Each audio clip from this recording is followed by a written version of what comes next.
कहानी है रामू की, जो एक फैक्ट्री में काम किया करता था। लेकिन कुछ दिनों पहले ही वो फैक्ट्री बंद पड़ गई और रामू बेरोजगार हो गया। रामू की पत्नी बहुत पहले ही गुजर चुकी थी और अब उसकी जिंदगी अपनी 10 साल की बेटी महिमा के साथ ही सिमट कर रह गई थी। महिमा को वो बेहद प्यार करता था, लेकिन कभी भी वो अपनी परेशानियों को उस पर जाहिर नहीं करता था। घर का गुजारा मुश्किल से चलता था और अब उसकी नौकरी भी चली गई थी, तो घर चलाना और भी मुश्किल हो गया।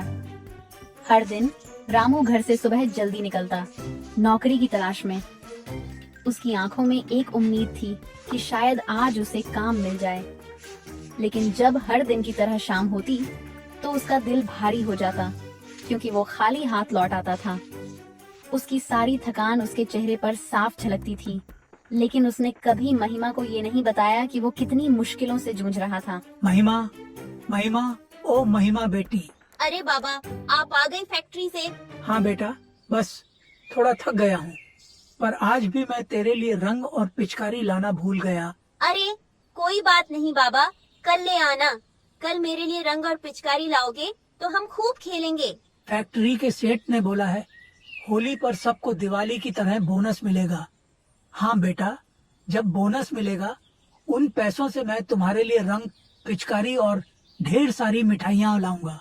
तुम्हारी खुशियों के लिए मैं किसी भी मुश्किल का सामना करूंगा बेटा। महिमा को ये अच्छी तरह से पता था कि फैक्ट्री बंद होने के बाद से उसके बाबा के पास अब कोई स्थिर काम नहीं है। पहले जहां वह मेहनत करके फैक्ट्री में काम करते थे, अब वह किसी की दुकान में झाड़ू लगा लेते थे या पीठ पर बोझा उठाकर 2 पैसे कमा लाते थे। जैसे तैसे घर चला लेते थे। लेकिन कभी कभी ऐसा भी होता जब कोई काम नहीं मिलता और बाबा खाली हाथ ही घर लौट आते थे। महिमा का दिल हमेशा अपने पापा की मुश्किलों को महसूस करता था, लेकिन वो कभी उन्हें सीधे तौर पर नहीं कह पाई। उसकी आंखों में हमेशा एक चिंता छिपी रहती थी, लेकिन उसने कभी भी रामू से शिकायत नहीं की। एक दिन रामू काम की तलाश में बाजार की ओर जा रहा था। मन में कई विचार आ रहे थे। होली कल थी और वह अभी तक अपनी बेटी के लिए रंग और पिचकारी नहीं ला पाया था। रामू इन सब विचारों में खोया हुआ बाजार की सड़क पर चल रहा था, जब अचानक उसकी नजर एक रंग और पिचकारी की दुकान पर पड़ी। दुकान के बाहर रंग बिरंगे गुलाल के पैकेट, नन्ही पिचकारियां और होली की मिठाइयों से सजी टोकरी नजर आई। ये सब देखकर रामू के मन में हलचल मच गई। वह दुकान की ओर बढ़ते हुए सोच रहा था, इस दुकान में मुझे जरूर कोई ना कोई काम मिल जाएगा, तो मालिक के पैसों के बदले में अपनी बेटी के लिए रंग और पिचकारी मांग लूंगा। मालिक, कोई काम मिलेगा? कोई काम नहीं है। मैं कोई भी काम कर लूंगा मालिक। झाड़ू लगा दूं या झाड़ू पोछा कर दूं, दुकान में कुछ भी। एक बार में सुनाई नहीं देता क्या? कोई काम नहीं है। मालिक, मैं बहुत गरीब हूँ, मेरे पास कोई काम धंधा भी नहीं है। कल होली है और मुझे अपनी बेटी के लिए रंग और पिचकारी लेनी है। आप मुझे मेरे काम के पैसे के बदले रंग और पिचकारी दे देना। मालिक, बस इसे एक बार मुझे मौका दे दो और आप जो भी कहेंगे मैं काम करूंगा।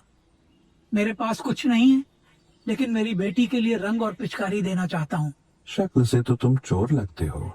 काम के बहाने कहीं चोरी करने का इरादा तो नहीं? नहीं, नहीं, बिल्कुल नहीं। आप एक बार काम देकर तो देखो, फिर मालूम होगा कि आप सच में क्या चाहते हो। क्या इतनी छोटी सी मदद भी नहीं मिल सकती? मालिक, मैं आपसे सिर्फ एक मौका चाहता हूँ, ताकि मैं अपनी बेटी के लिए कुछ तो कर सकूं। मुझे विश्वास दिलाइए कि मैं कोई गलत काम नहीं करूंगा। ये ऐसे नहीं मानेगा। पता नहीं कहाँ कहाँ से चले आते हैं। अरे, कोई है, इसे भगा जाओ यहाँ से। भीख में मेरा और ग्राहकों का टाइम खराब कर रहा है। चल चल। दुकान का मालिक अब और भी गुस्से में था। एक पल में उसने रामू को जोर से धक्का दिया और वह गिरते हुए जमीन पर जा पड़ा। मालिक की आंखों में नफरत और अपमान की भावना थी। रामू की आंखों में दर्द और आंसू थे, लेकिन वह उन्हें किसी से नहीं दिखाना चाहता था। दुकान से बाहर आते हुए उसके मन में एक अजीब सा खालीपन था। वह हर जगह जाता और हर बार उसकी उम्मीद टूटती जाती। उसकी पीठ में थकावट महसूस हो रही थी और उसके मन में निराशा की गहरी लहरें उठ रही थीं। एक एक कदम जैसे उसे भारी लगता था जेब में पैसे नहीं है, घर में राशन खत्म होने को आया, अब कैसे घर चलेगा? मैं तो भूखा भी रह लूं, कोई बात नहीं, लेकिन मेरी बेटी को भूखा नहीं देख सकता। रामू उदास मन से घर पहुंचा। उसके कदम भारी थे, जैसे हर कदम उसे और गहरे निराशा की ओर खींच रहा हो। क्या बात है बाबा, चेहरा इतना उतरा हुआ क्यों है? अरे कुछ नहीं बेटा, तबीयत कुछ ठीक नहीं है, मैं जाकर सो जाता हूँ। महिमा को पता था कि उसके बाबा को कुछ नहीं हुआ है, वह बिल्कुल ठीक हैं, लेकिन वह समझ गई थी कि जब भी उनके पास कोई काम नहीं मिलता, वह खुद भूखा सो जाते हैं ताकि घर में राशन एक दिन और चल सके। महिमा ने कई बार देखा था कि वह अपने हिस्से के खाने को छोड़ देते, खुद भूखा रह जाते, लेकिन कभी उसे भूखा नहीं रहने देते। उसकी आंखों में कई बार वह उदासी छिपी हुई थी जिसे वह हमेशा छुपा लेते थे, लेकिन महिमा सब समझती थी। अगले दिन होली थी, लेकिन रामू की आंखों में कोई उत्साह नहीं था। वह चुपचाप सुबह सुबह अंधेरे में घर से निकल पड़ा, काम की तलाश में। महिमा अपने बाबा को जाते हुए देख रही थी। महिमा मंदिर के भीतर भगवान से यही दुआ करती रही, माँ, मेरी तो अपनी माँ भी नहीं है, पर तू तो पूरे जगत की माँ है, तो मेरी भी माँ हुई ना। कृपया मेरे बाबा को दुख मत देना, वह बहुत दुखी हैं। माँ, मैं तुझसे कोई धन दौलत नहीं मांगती, पर मेरे बाबा को कोई काम दिला दे ताकि वह 2 वक्त की रोटी खा सके। कल रात भी मेरे बाबा बिना खाए सो गए।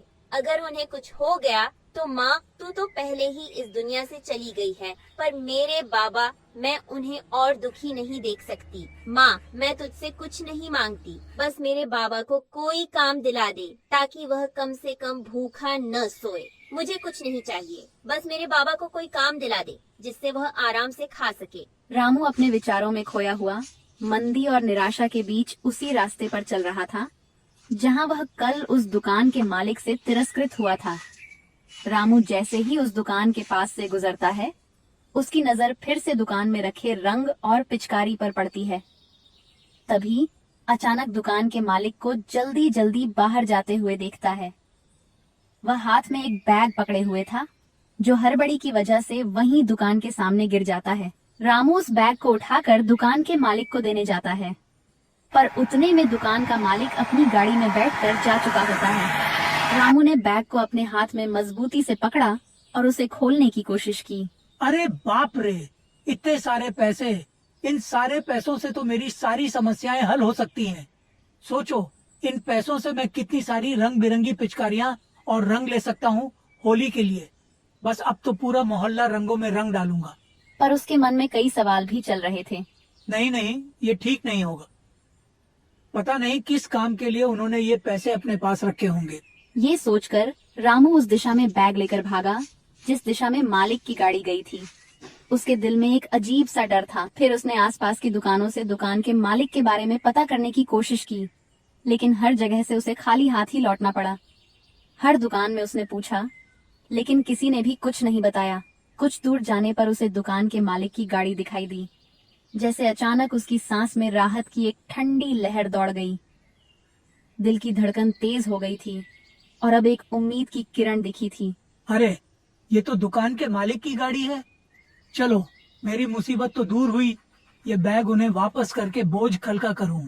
वो ये सब सोच ही रहा था कि तभी उसकी नजर दुकान के मालिक पर पड़ती है। वे अस्पताल के सामने खड़े थे और उनके साथ एक औरत खड़ी थी जो शायद उनकी पत्नी थी। दोनों की आंखों में गहरी चिंता और दुख था और उनकी आंखों से आंसू गिर रहे थे। रामू भागते हुए उन दोनों के पास पहुंचा। मालिक, मालिक, आप इस बैग के लिए ही रो रहे हो ना? देखिए मालिक, आप मुझे चोर नहीं समझिएगा। मैंने ये बैग चोरी नहीं किया। आप अपनी दुकान से बहुत जल्दी में बाहर निकले थे तो ये बैग वहीं नीचे गिर गया। रामू की बातें सुनकर और उसके हाथ में बैग देखकर दुकान का मालिक चौंक गया। उसकी आंखें फैल गईं और चेहरे पर घबराहट और अविश्वास के मिले जुले भाव थे। हम इन पैसों के लिए नहीं रो रहे। हमारा एक ही बेटा है, उसका एक्सीडेंट हो गया है, उससे बहुत चोट आई है। वो जिंदगी और मौत से जूझ रहा है। डॉक्टर ने बोला है कि उसका खून बहुत बह गया है। खून की जरूरत है उसे, लेकिन हम दोनों में से उसका ब्लड ग्रुप मैच नहीं हुआ। एक आदमी बड़ी मुश्किल से खून देने को राजी हुआ, पर बदले में उसने बहुत सारे रुपए मांगे। ये रुपए उसी को देने के लिए थे, पर अस्पताल पहुंचकर मैंने देखा कि रुपयों से भरा बैग जो मेरे हाथों में नहीं था। फिर बिना पैसों के वो आदमी खून देने को तैयार नहीं हुआ और यहाँ से चला गया। उन दोनों की बातें सुनकर रामू की आंखें भर आईं। उसका दिल जैसे चीत्कार उठा और उसकी आंखों में अनकहे दुख और सहानुभूति के आंसू भर गए। मालिक, मैं दूंगा आपके बेटे को खून। आप मेरा टेस्ट करवा लीजिए। उसने फिर से कहा, क्या पता आपके बेटे का ब्लड ग्रुप मेरे ब्लड ग्रुप से मिल जाए। रामू का ब्लड ग्रुप मालिक के ब्लड ग्रुप से मिल गया। जब मालिक ने सुनी यह बात तो उसकी आंखों में एक झलक सी उम्मीद की चमक आई।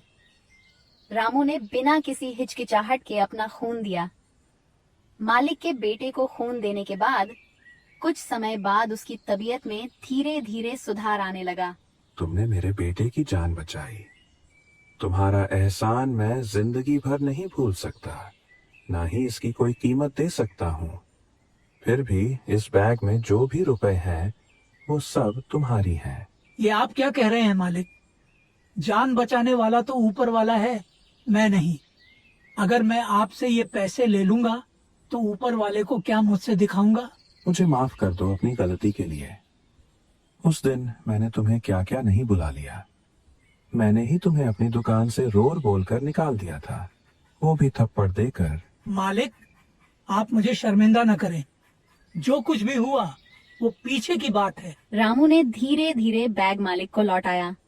फिर रामू बिना एक शब्द बोले सिर झुकाकर वहां से अपने घर की ओर चल पड़ा।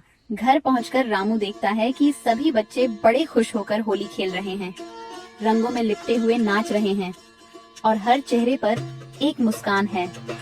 वह घर के दरवाजे पर पहुंचा। उसने महिमा को आवाज दी।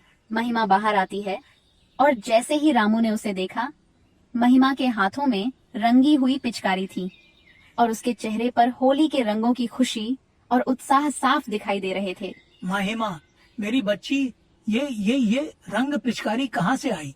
कौन आया? क्या हुआ? तुम इतनी खुश क्यों हो? चेहरे पे रंग क्यों है? बाबा, आज मैं बहुत खुश हूँ। दिल में जैसे मिठास घुल रही हो। हर पल बस हंसी से भर गया है। कुछ खास है आज। इसके तुम हकदार हो। ले लो ये। और मैं अपने दुकान में तुम्हें नौकरी पर रखता हूँ रामू। तुमने जो किया वो किसी ने नहीं किया, तुमसे अच्छा कोई नहीं। दिल से शुक्रिया। तुम मेरे लिए बहुत मायने रखते हो। इस स्थिति का संदेश है आभार और दूसरों के प्रयासों की सराहना